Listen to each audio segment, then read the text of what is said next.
Did you know that there are some things you can do in the middle of a transaction of buying a house that could sabotage your deal? If you are a past client of the Sandusky Group, you have seen this before, but if you're thinking about buying a house, this may be new to you, so listen up. I send all of our clients a 10 commandments of buying, and it basically says things you shouldn't do. And to explain this to you, I thought it would be good to bring in the author of the 10 commandments himself, Linder Moses, or he has written. Thank you. Nice to be with you, Rhett, and can't wait to go over the 10 commandments with y'all. Hey, thanks so much for having us. It's not really Moses. It's actually Jeff Owens. Hi, I'm a loan officer with Loan Depot in Baton Rouge, and I've been in lending for about 8 years. I like Italian food, dogs, and long walks on the beach. So you can see how it would be beneficial for me to bring in another person to kind of give some context to these things. So what we're going to be doing is going through the 10 commandments of buying a house. Thou shalt not do some things in order to kill and sabotage your deal. So buckle up, we're going to go one by one.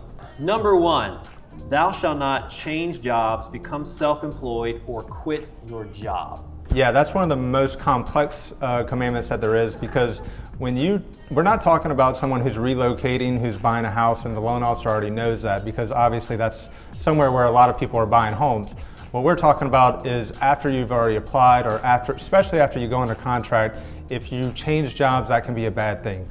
Anytime if you're going from W-2 to self-employment, that's pretty much automatically a no, because they need a 2-year history of self-employment.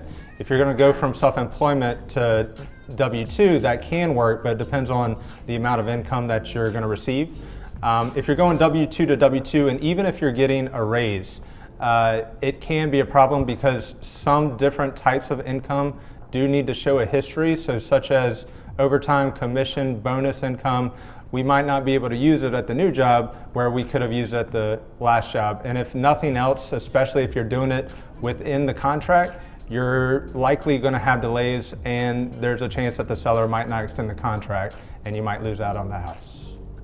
In the last part of that, don't quit your job. That's pretty important. Not a good. You need to have a job to buy a house and to prove that you can do that. So, number 2, thou shalt not buy a car, truck, or van. You shouldn't buy a vehicle. And you may think, you get a new job, you have money, you can buy a house, you buy a car. However, it's probably not wise to buy a vehicle, right? This is one of my biggest pet peeves. If I was going to relate our 10 commandments list to the actual 10 commandments, I would say that this is like do not murder, because you're going to murder your chances of buying a house. All right. And I don't know what people think when they get, into buying fever. Whenever you hear a loan officer tell you that you're pre-approved to buy a house, whatever that triggers in the human brain, you automatically want to go buy an RV, a boat, a car, and don't do it, because you are going to really lower your approval amount, which may make it to where you don't like the price point that you're at. Yeah, so just hold off. Don't buy a car just yet. Wait till you buy a house. Number 3, thou shalt not spend money you have set aside for closing. And a lot of these are common sense, but they still need to be said sometimes. But yeah, Jeff, thou shalt not spend money you have set aside for closing. Yeah, like Rhett said, this one should be common sense, but it's not always. So you should know how much you are expecting to need for down payment, for closing costs, and then sometimes you might need to have some emergency funds, so reserve saved for the loan approval. If it becomes 2 weeks before the closing and you are at a pool in Cancun, and I know that you only had a $400 cushion, I'm going to start to wonder how you got there.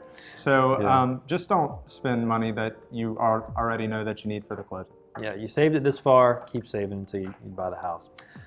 Number 4, thou shalt not omit debts or liabilities from your loan application. Yeah, this is one of the commandments that's going to be the most common, honest mistake that can happen in an application, because maybe you've never seen the 10 commandments of lending, so you don't know this. But when you first apply, you want to let your lender know any debts that you might have that might not even show up on a credit report. So that might include wage garnishments, if you owe the IRS, any kind of payment plan you're on, child support, alimony. Those things are things that will pop up in the transaction, but we want to know ahead of time, because you don't want to wait till it actually pops up, because by that point you're already down an inspection costs, appraisal fee, deposit check, and you could be out of pocket $1,500. Yeah. So I guess the moral of that is just to be as honest and open as you can on your application. Yeah, we're your friends. The underwriter is the evil man behind the curtain. We want to know it all so that you have a more clear chance of getting everything.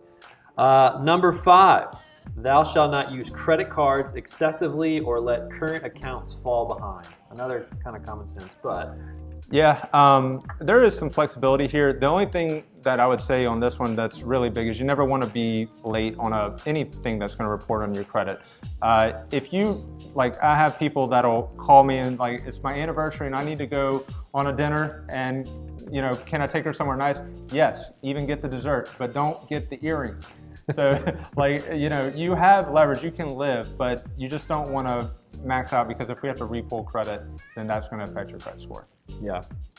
Amen, brother. This next one is honestly a call I get a lot, because when people read it, they freak out. But it's, thou shalt not buy furniture without your loan officer's permission. I get a call a lot after they read that. They're like, wait, we can't buy things to, you know, furnish the house or this and that.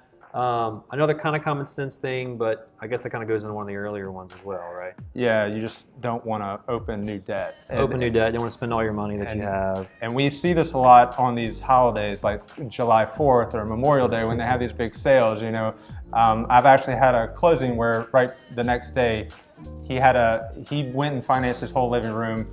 It blew the deal. Well, we had to push it back. He had to bring everything back. So you don't want to awkward. You don't want to do that. Awkward conversation with the wife too, if you have to take all the furniture back. And the seller won't be happy. Yeah. Moving on, number 7 of the 10 Commandments: thou shalt not originate any inquiries into your credit. Which you may read that and be like, what the heck does that mean? So, Jeff. Yeah, credit inquiry, that's just a credit pull. So anytime you allow someone to pull your credit for credit card, loan, whatever it might be, even if you don't open anything and you're trying to do it after you buy the house, we still have to prove that you didn't do anything, so it still can cause delays in underwriting. Got it. That makes more sense. Number 8, thou shalt not make any large deposits without checking with your loan officer. So if you come into a lot of cash... Yeah, so this is for your own good, because this goes along with money laundering type regulations and guidelines. But this is the most frustrating part about buying a house, is having to get the paperwork that has to go along with sourcing deposits. And so if you make a lot of deposits, or if you're transferring between account to Venmo to account, we have to get papers to backtrack and show all of those transactions and source and explain deposits. So you don't want to do it. You're going to be frustrated. You will like your life a lot more if you just hold those deposits till after the closing. Yeah, a lot of stuff you just need to chill and wait until after closing. Chill. Number 9, thou shalt not change bank accounts. Yeah, this goes along with just paperwork, because if you close an account and then you open another one, you're probably transferring that money from one to the other. The problem is, a lot of these banks don't allow you to get statements or transaction history of a closed account. So you're really going to be full of anxiety when you realize you can't get the documents that we need. Yeah, that makes sense for sure. And last one, number 10, thou shalt not cosign a loan for anyone.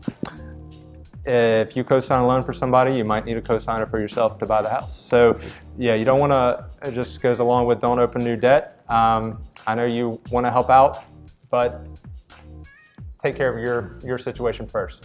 Yeah. So a lot of those, like we mentioned, are a little more common sense. Some go a little more in depth. I think the moral of it is, while you're in the transaction of buying a house, so check with your lender to see if it's going to jeopardize your transaction or if it's okay to do. So Jeff, want to appreciate your time. Obviously you articulated it way better than I could have. That's your field, not mine. Yes. But if you are looking to buy, obviously we would love to tag team and help you out. Reach out to Jeff to see how your pre-approval numbers look. Reach out to me, and then we can go on the house hunt together. But as always, thank you. Appreciate it.